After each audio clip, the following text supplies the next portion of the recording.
Seguindo nessa raciocínio, e sempre essa conexão com o corpo, né? E você vê como, a partir do corpo físico, da nossa forma, o como nós nos entendemos como forma, a gente pode nos conectarmos à nossa real existência, à nossa fonte, né? A fonte que nos está aqui.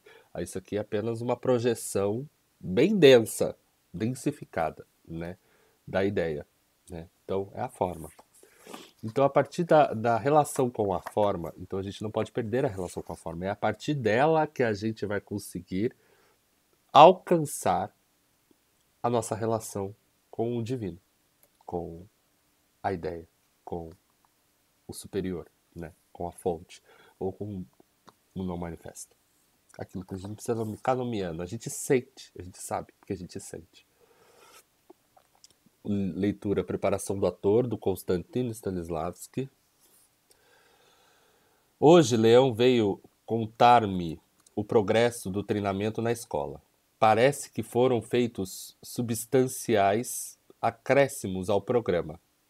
Tortsov insistiu para que cada pose deitada ou de pé não só ficasse sujeita a controle de autoobservação, como também se baseasse em alguma ideia imaginativa e, e fosse acentuada por circunstâncias dadas. Com isto, deixa de ser uma simples pose, transforma-se em ação.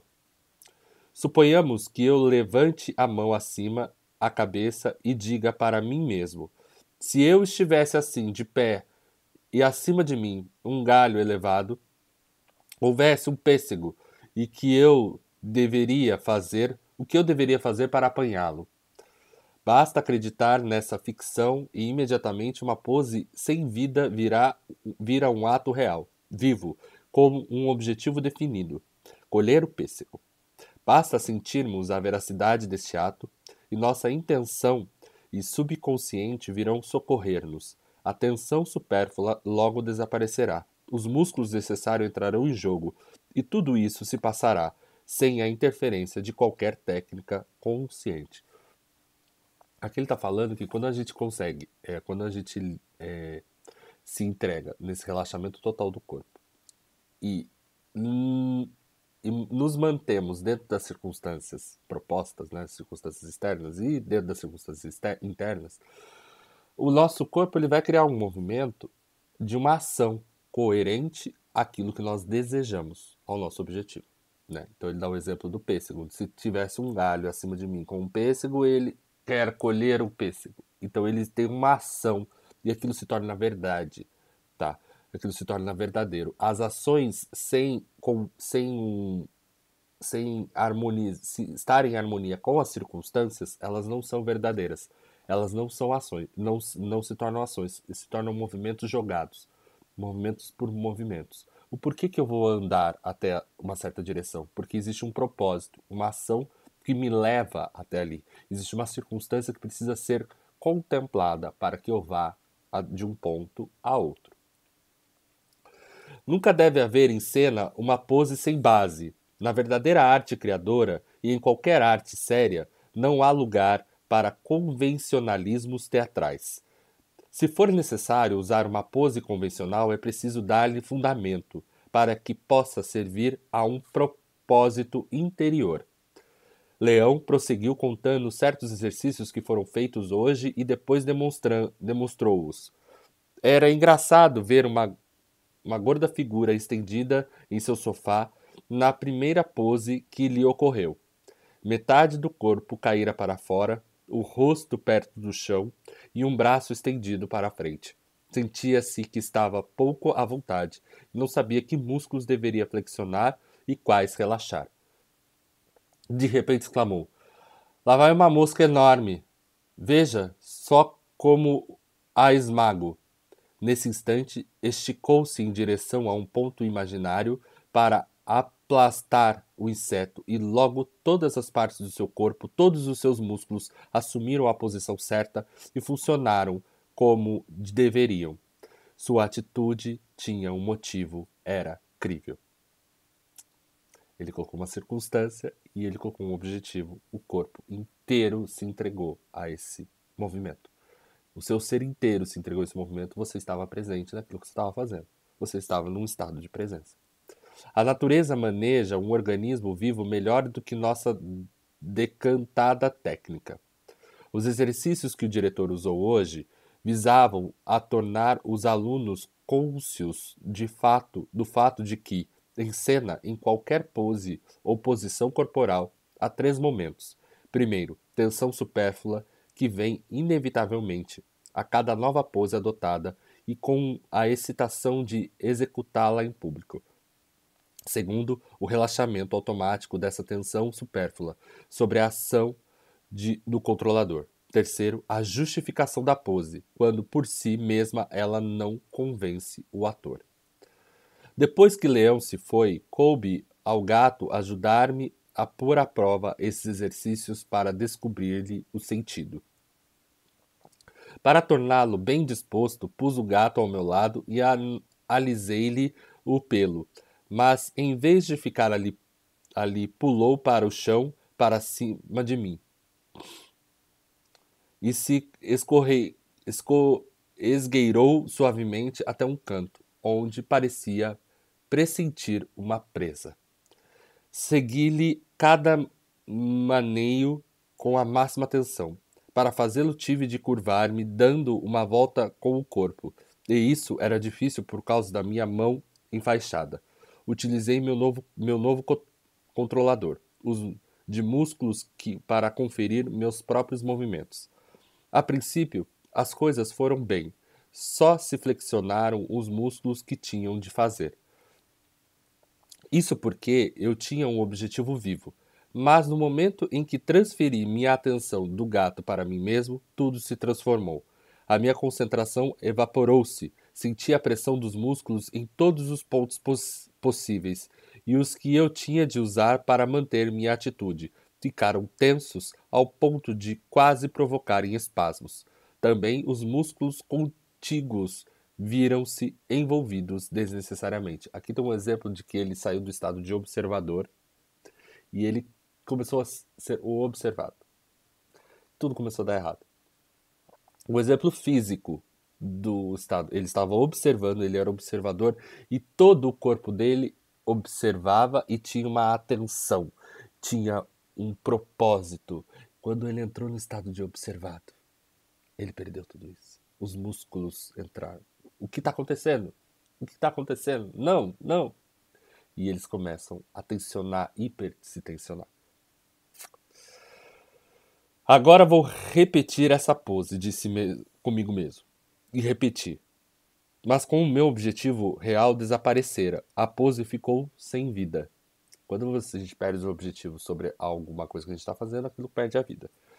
Conferindo o trabalho dos músculos, verifiquei que quanto mais cônscio eu ficava em minha atitude para com eles, maior era a tensão extra acrescentada e mais difícil tornava-se desmaranhar a sua utilização supérflua da necessidade. A essa altura, fiquei interessado numa mancha escura no assoalho. Estendi a mão para apanhá-la a fim de ver o que era. Era um defeito da madeira.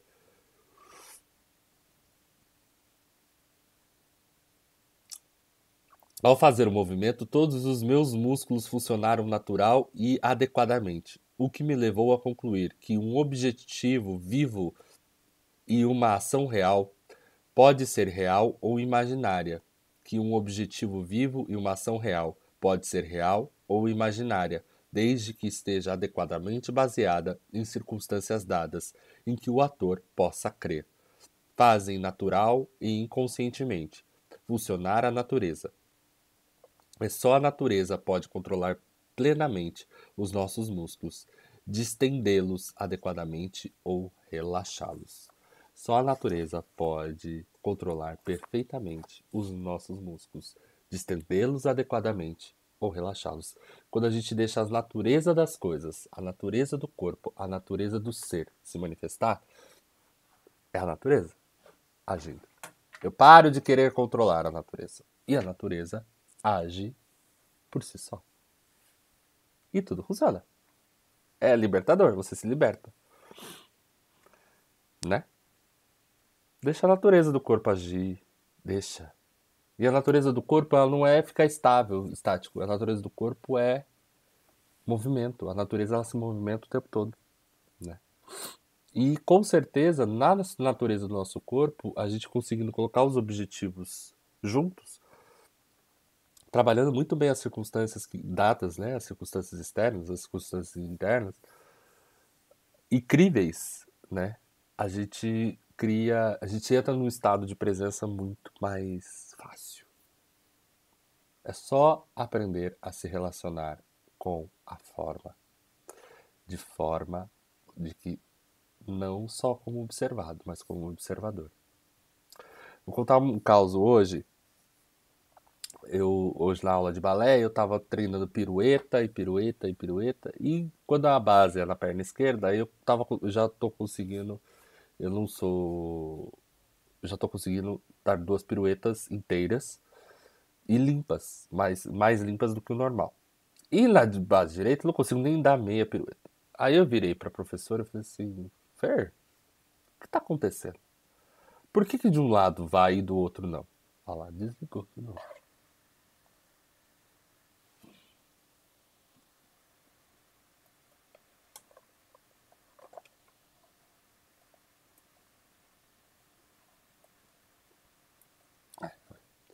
Por que de um lado vai e do outro não? Ela falou, na perna direita você não está conseguindo trabalhar a musculatura. Aí eu comecei a experimentar. Eu falei assim, não estou entendendo. E eu comecei a experimentar. Eu, eu tenho ambas as musculaturas trabalhadas, fortes. Mas uma eu tenho consciência. Da minha perna esquerda eu tenho consciência. E eu consigo utilizar ela ao meu favor. Da minha perna direita, eu tenho a musculatura trabalhada, tonificada, tudo. Mas eu não tenho consciência dela. E eu fiquei em choque. Eu falei, caraca! Eu não tenho consciência no meu quadríceps direito. Eu tenho só no meu quadríceps esquerdo. Então, eu vou ter que fazer todo um trabalho de consciência, por mais forte que ele seja, por mais trabalhado que ele esteja, por mais igual, aparentemente, que ele esteja, não tá. Um eu tenho consciência, então eu consigo trabalhar com consciência, eu consigo utilizá-lo ao meu favor. O outro eu não tenho consciência, eu não utilizo ele ao meu favor. Você entendeu? Sem essa conexão, eu não utilizo nada ao meu favor. Eu preciso criar essas consciências e utilizar isso ao meu favor. E porque isso vai me tirar do estado de presença. Quando eu estiver dançando e eu precisar utilizar, eu saber que aquilo lá não tem consciência, eu não tenho controle sobre aquele músculo, por mais trabalhado que ele esteja, e eu não tiver controle sobre aquele músculo, um controle consciente, de, de uma consciência de quase respirar, eu tenho consciência que eu respiro.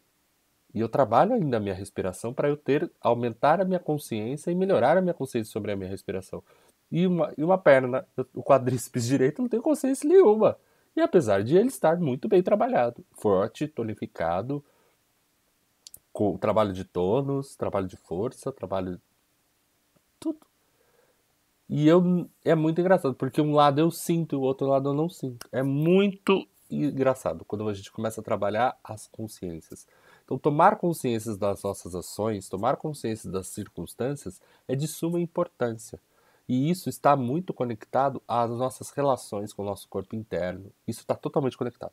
A relação com o nosso corpo interno, com a nossa mente, com o nosso corpo físico. Como a gente lida com isso.